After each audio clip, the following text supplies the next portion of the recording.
네, 안녕하십니까. 정형외과 전문의 행복한 관절TV의 행복한 정형외과 의사 오승모 원장입니다. 오늘은 어깨 힘줄, 회전근개 파열의 모든 것에 대해서 얘기하도록 하겠습니다. 이 내용에는 관절경을 보고 봉합하는 수술, 그리고 관절막을 재건해주는 수술, 그리고 인공관절까지 내용이 포함되어 있습니다. 먼저 회전근개가 찢어진다. 그러면 어떤 증상으로 병원에 내원하시느냐? 물건을 들기가 힘들고 밤에 어깨가 아프다고 말씀을 하십니다. 그리고 아픈 쪽으로 누워서 잠자기가 힘들다고 말씀하시고요. 높은 곳에 있는 물건을 내리기가 힘들다 그러시고, 처음에 팔을 올리는 게 힘들지만 어느 정도 들어 올리고 나면 그 다음에 들어 올리는 건 좀 쉽다고 말씀하십니다. 그리고 팔을 내릴 때 힘이 없고 통증으로 뚝 하고 떨어지는 그런 증상을 호소한다면 회전근개 파열을 의심해야 되는 상황입니다.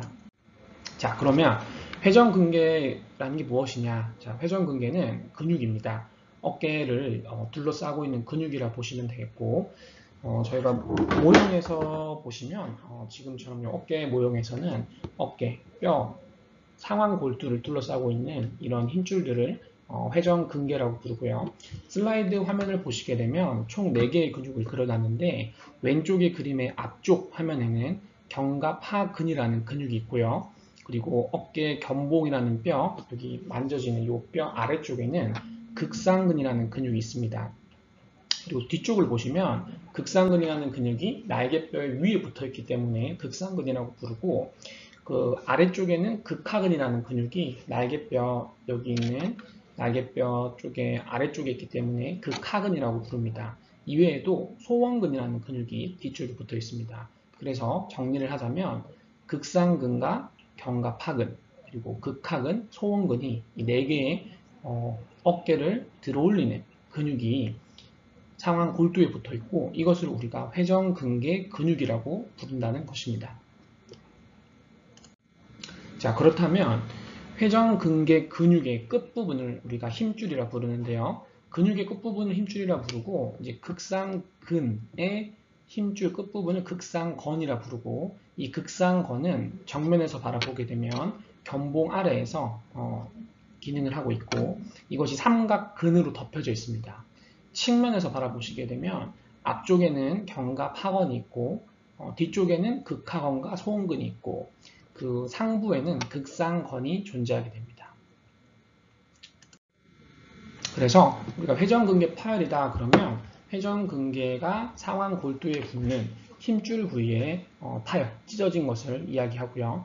주로 터지는 부위는 극상건과 견갑하건 파열이 가장 많습니다. 그 중에서도 극상건 파열이 제일 많고요. 극상건 파열은 저희가 관절경으로 들여다보면 여기가 이제 붙어 있어야 될 위치인데 여기가 터져 있는 것을 확인할 수가 있습니다. 정상적인 경우에는 회전근개가 예쁘게 이렇게 하얗게 보이고 중간중간 혈관도 보이는데, 파열되어 있는 경우에는 이 부위가 아직 구멍이 뻥 뚫려 있어서 마치 지붕 뚜껑이 날아간 것처럼 보이고, 터져 있는 힘줄이 뒤쪽으로 말려 들어간 것을 볼 수 있고, 아래쪽에 있는 뼈는 견봉과 자꾸 부딪히기 때문에 뼈가 자라 있거나 우둘투둘한 모습을 볼 수 있습니다. 자, 그러면 회전근개가 왜 터지느냐? 일단 젊으신 분들은 다쳐서 터지는 경우가 있고요. 또 과도하게 사용을 하면서 견봉이라는 뼈가 회전근개를 눌러서 견봉 충돌로 인해서 터지는 경우가 있고요. 그리고 나이가 들다 보면 퇴행성 변화로 혈류가 감소하고 그 인대 자체, 힘줄 자체가 낡아지면서 터지는 경우가 많다고 얘기를 드리고 있습니다. 그래서 MRI를 찍어 보시게 되면 정상적인 회전근개는 이렇게 상완 골두에 잘 붙어 있는 것을 볼 수가 있는데, 오른쪽 사진처럼 파열된 회전근개는 파열된 부위가 비어 있고 물로 차 있기 때문에 하얀색으로 보이는 것을 확인할 수 있겠습니다. 회전근개는 이렇게 터지게 되면 뒤쪽으로 조금씩 말려 들어가게 되는데, 이 사이즈가 커지면서 조금씩 더 뒤로도 말려 들어가는 것을 보여주고 있고요. 이 사이즈가 작은 사이즈 1cm 이하부터 3cm 또 5cm 이상 되는 여러 가지 사이즈가 있습니다. 근데 이제 회전근개가 찢어지게 되면 사이즈도 커지지만 이게 계속 쓰지를 못하니까 근육이 점점 지방으로 바뀝니다. 여기 MRI를 옆에서 바라본 건데 이거는 극상 근육입니다.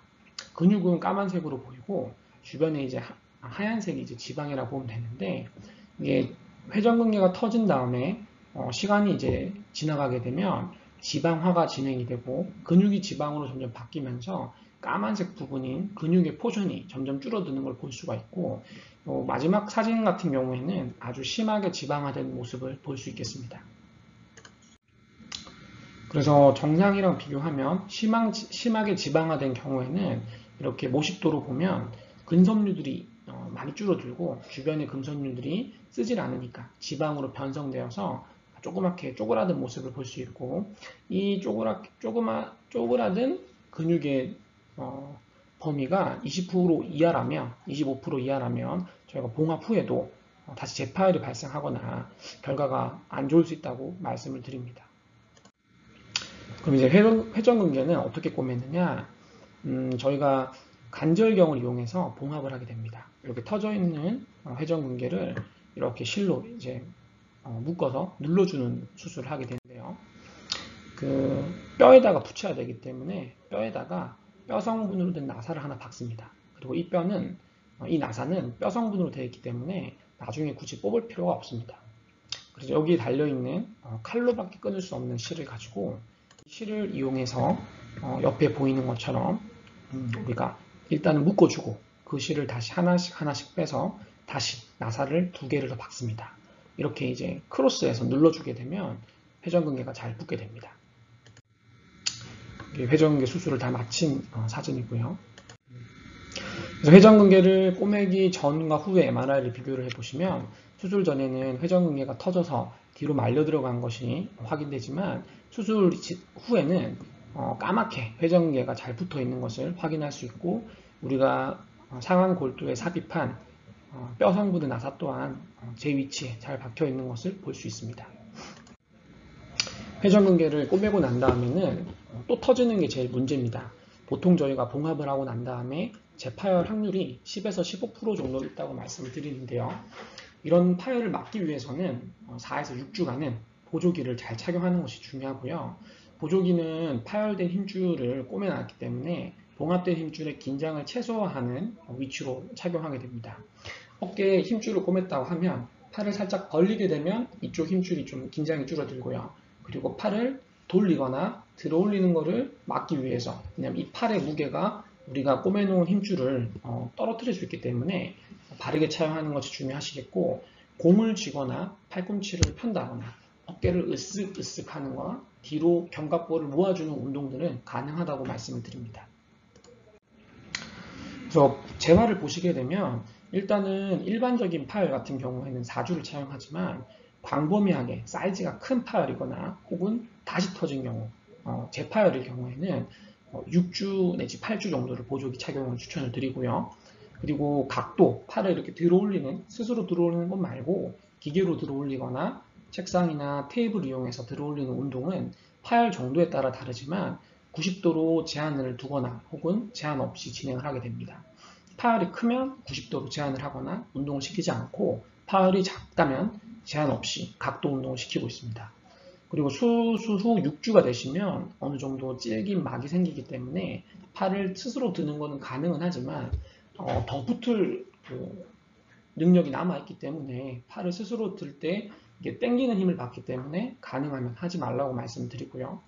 수술 3개월이 지나시게 되면 더 이상 붙을 건 없습니다. 그래서 3개월이 지나시면 근력 운동, 밴드를 잡고 당기는 운동을 제가 시키고요.